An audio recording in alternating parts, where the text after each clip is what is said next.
Hey guys, welcome back to another video. It's the second video of the day, and this one might be a little bit longer because I have a lot to show you and a lot to talk about.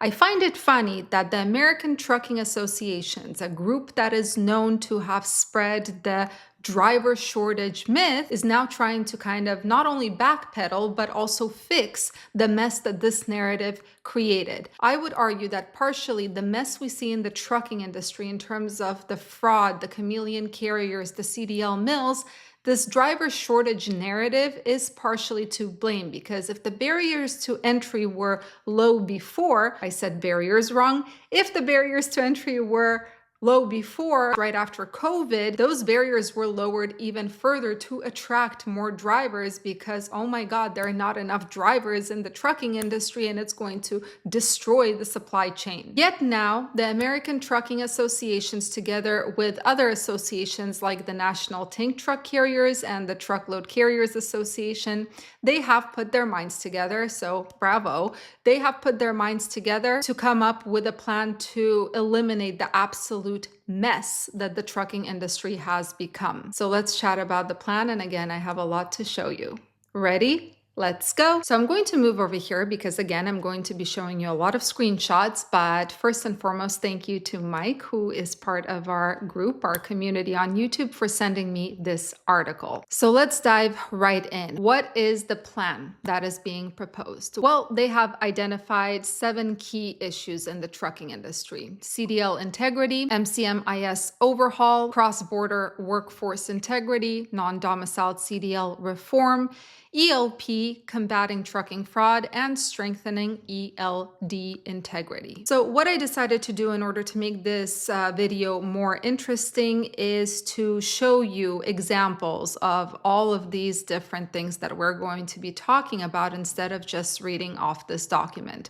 Although I'll still be reading off this document because you guys know I love quoting things. All right, we're starting off with the CDL integrity issue, and CDL integrity has to do with how people obtain their CDLs, and of course that is connected to a topic that I love discussing so much because I love them so much, and those are the CDL mills. CDL mills prioritize profit over training, therefore they make it possible for people to obtain a CDL without getting the proper training, therefore making roads more dangerous. So let me show you just one example of improper training here. So here are some reviews from a CDL school in California, and boy, oh boy, do they train fast. So we have the first review saying that I got my CDL in just 9 days. Second review, I secured my CDL in 14 days. Third review, I secure my CDL in 15 days. Next, I got my CDL just in 9 days. And finally, I got my CDL in 1 week thanks to the training. There is nothing hard. After we learn 50% of inspection, we can start driving the truck, and there's no chance you get any problems, any type of issues. Now, from what I have researched, the standard is 160 to 192 hours of training. 1 week, including 24 hours in a day, has 168 hours. So I guess the guy who got his CDL in 7 days, in a week, as he said, he was training nonstop 24/7, quite literally. Or the more reasonable explanation is that this is a CDL mill that is trying to churn out as many drivers as possible, regardless of safety. So what does the plan propose to address this particular issue at hand? Well, here we go. Connect currently standalone state CDL systems for cross-checking. Number 2, prevent multi-state CDL fraud. Number 3, expedite the removal of non-compliant training providers. As you know, the FMCSA has kind of nixed about 44% of CDL schools right now. I believe it was 3,000 schools that were eliminated and 4,000 were put on notice because they do not comply with requirements. And then there are other things that I'm not going to read off here. You can pause the video and look through it because I don't want this video to be too long. But another influential proposal is to require individuals to hold a standard driver's license for at least 1 year before becoming eligible for a CDL. All right, next we have the MCMIS overhaul. The MCMIS stands for Motor Carrier Management Information System. So right now, according to this document, the system is failing. It's not just according to this document. We all know that the system is failing because, first of all, and I'm quoting this, 90% of trucking carriers remain unrated for safety. Second of all, chameleon carriers, which are also mentioned in this document, and this is another topic I absolutely love to discuss, despite certain people on here, as I have found out recently, saying that I am abusing the poor individuals who are just trying to survive by shutting down a crappy company and reopening under a new MC, wiping their slate clean and pretending that everything is hunky-dory. Screw that. Chameleon carriers have to go. All right, so once again, I'm going to show you something I already showed in a short video where one carrier, this was based on a photo that was sent to me. I just looked up that carrier. Then maybe Danielle from X, she put it all together and she found that this carrier, this one carrier, is related to at least 6 other carriers. Or let me show you another one. This is a guy who posted a video on Facebook basically blowing the whistle on the carrier that he was working for. He was given his truck when he was employed with this company. When he was given his truck, he was also given a stack of these random DOT numbers to just switch out depending on where he was picking up a load. How did he switch them out? This is a completely unrelated photo, but showing the pretty much the same thing of a guy switching out his lettering or the display on his truck, whatever it's called. Or I'm going to show you another thing. This is a reply I got on X, and then this guy posted on his own. It was very interesting.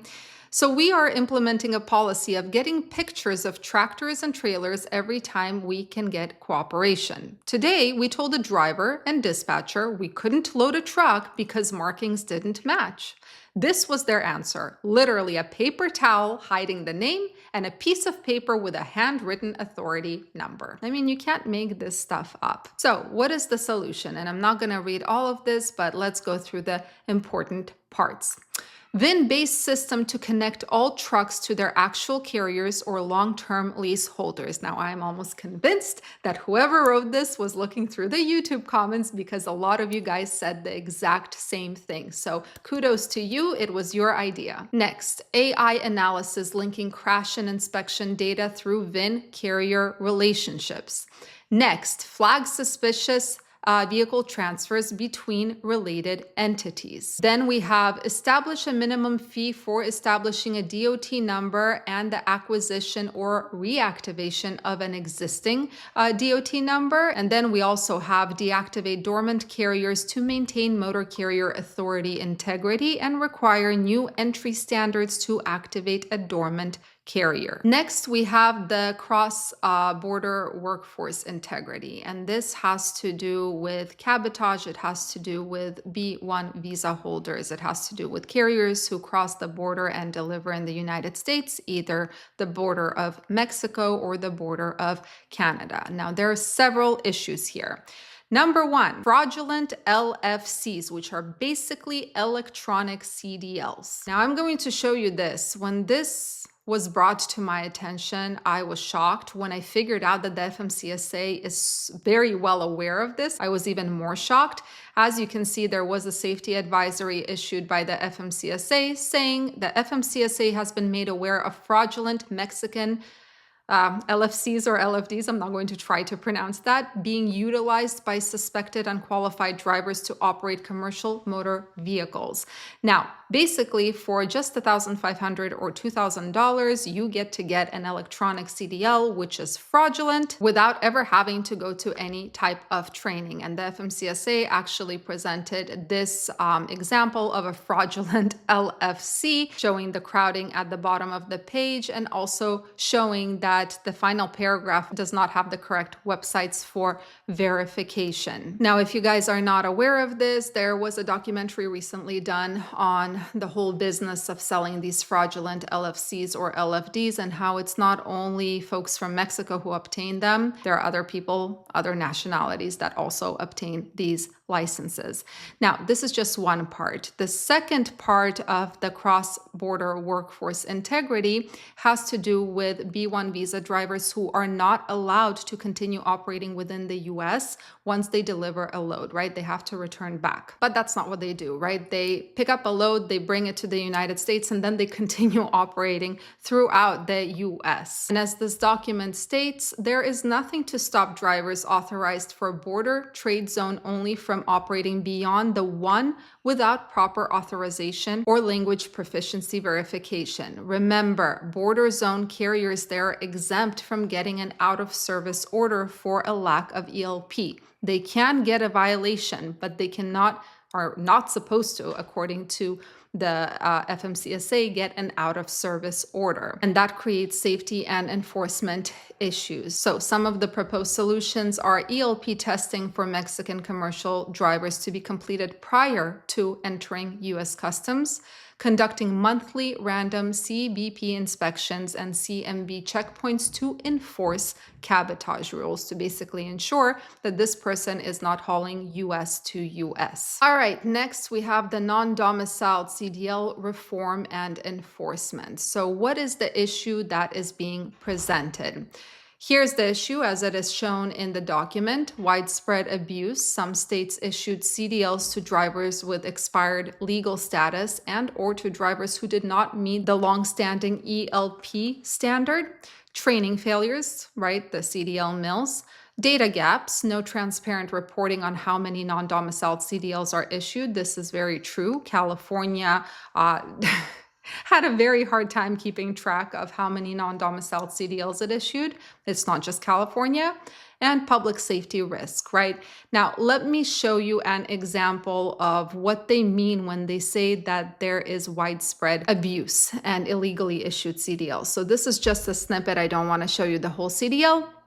This is just a snippet of a non-domiciled CDL from New York. As you can see, it says temporary visitor, expires 12/05/2028. But if you look at the bottom, this is when the CDL expires, right? It expires on January 20th of 2029, after the lawful presence of this particular individual. This, by the way, is also why California has, out of nowhere, seemingly, decided to revoke 17,000 non-domiciled CDLs. A lot of people were confused about why it was 17,000, whose CDLs were revoked.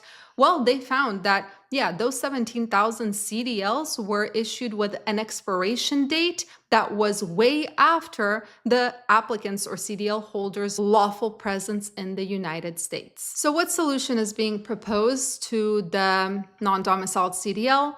Public reporting requires states to disclose how many non-domiciled CDLs are issued. Audit compliance, expand FMCSA audits to penalize states that willfully issue licenses outside federal limits. Ensure entry-level driver training standards and stricter oversight of CDL schools. And system integration, develop a unified federally monitored database to track issuance and renewals across states. All right, then we have the English language proficiency, which is being somewhat enforced, although what I am hearing a lot of is people who do get put out of service. Not all of them, but some of them, they still continue driving once the wait station shuts down. There's a misconception that if you get an out of service order for ELP, your license gets canceled. This is just not true. So people do continue driving and kind of pushing their luck. Now, a lot of people are really pissed off about the English language proficiency, and a common argument that I keep hearing is comparison to the European Union, saying that in the European Union, there are 27 countries with different languages, and truckers do not need to know each language in order to drive through those countries. So let's break it down. The European Union is absolutely comprised of 27 countries. And considering the fact that a truck driver in the EU might pass several countries in one day, it would be impossible to require that driver to learn every single language of the different countries he is passing through. However, in the United States, there is one main language and it does not change from state to state. Number two, and this is the most important point, the EU, known as the Schengen area, has mitigated the risk of not knowing all of those different languages by relying on pictographic signs that are pretty much universal across the European Union. Now, the Vienna Convention, it mandated that these signs be used to make it possible, in part, for truckers to understand the core meaning of what those signs are trying to tell the person who is passing these borders. In the US, however, there are thousands of text-only signs. Now, the historical reason for this is very interesting. Obviously, I'm not going to go into it, but if you're interested, it's all over YouTube. So it is quite impossible to compare the European Union to the US because it's literally like comparing apples to oranges. And to make this just for the visual people clearer, let's take a runaway truck ramp. In the US, you will usually see this text sign, runaway truck ramp. However, in the European Union, and I'm going to show you 3 different examples from 3 different countries, it's a pictographic sign, as you can see, that is easily recognizable and does not require the driver to know the language of the country they are passing, because this sign looks pretty much the same, maybe with the exception of the colors, so drivers know exactly what to expect when they see a sign like this. In the US, it's different. All right, so what is the proposed solution for the ELP? Well, one of the big ones is, of course, making sure that the written exam of the CDL test is in English. Next, we have English comprehension, road sign recognition, verbal communication assessment. Then we have return to service requirements, English proficiency verification before returning to service, and language skills assessments after safety violations, and escalating penalties. Penalties applied to both driver and employing company, and accountability across the entire supply chain. All right, 2 more left. Combating freight fraud. Now, this section actually focuses on, and I'm going to quote this, freight brokers who are exploiting weak oversight to defraud trucking companies and shippers through sophisticated scams that threaten supply chain integrity. Now, we are talking about double brokers, identity theft, non-payment schemes, and fake load traps. But then there are brokers like this. I just thought it would be a perfect thing to show you. This was posted by someone on Reddit. It was a freight broker who was just looking at what his competition is posting, and he found this particular load. And in the comments, if you can see, it says Telegram for something illegal. So what are the solutions? Well, tougher entry requirements, applied the same strict vetting standards to new brokers that currently exist for motor carriers, AI-powered detection, deploy artificial intelligence to scan broker databases for suspicious patterns, increased accountability, increase the broker bonds from the current $75,000. This is the one that I think is very important because someone I think here mentioned that $75,000 for a broker like TQL, I mean, they book loads in that amount in one day, it seems like. $75,000 is not going to cut it. And then brokers should meet minimum standards similar to motor carriers, including establishing a principal place of business and compliance with FMCSA investigations. And finally, last but not least, we have ELDs. We all know, we have heard that there are folks who manipulate their logbooks. I don't know if I showed you this in one of the videos. I don't remember, but this is an ad. It was originally in Russian. I translated it.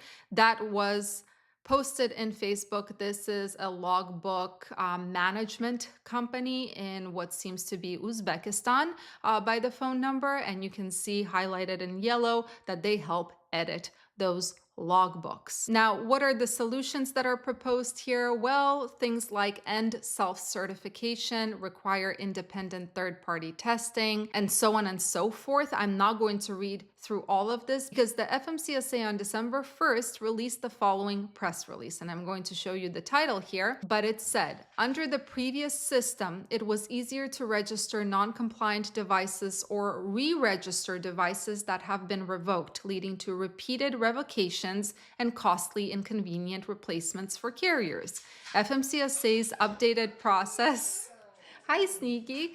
FMCSA's updated process closes this loophole, giving carriers and drivers a greater peace of mind that the ELDs they purchase are accurate, reliable, and compliant. All right, guys, so this ends our video, and now we have Sneaky here, who is exhausted from making this video because it took us such a long time. Thank you so much for joining and watching. I really appreciate it, and I hope you have a fantastic rest of your week and weekend. Right, Sneaky? Yes. Bye.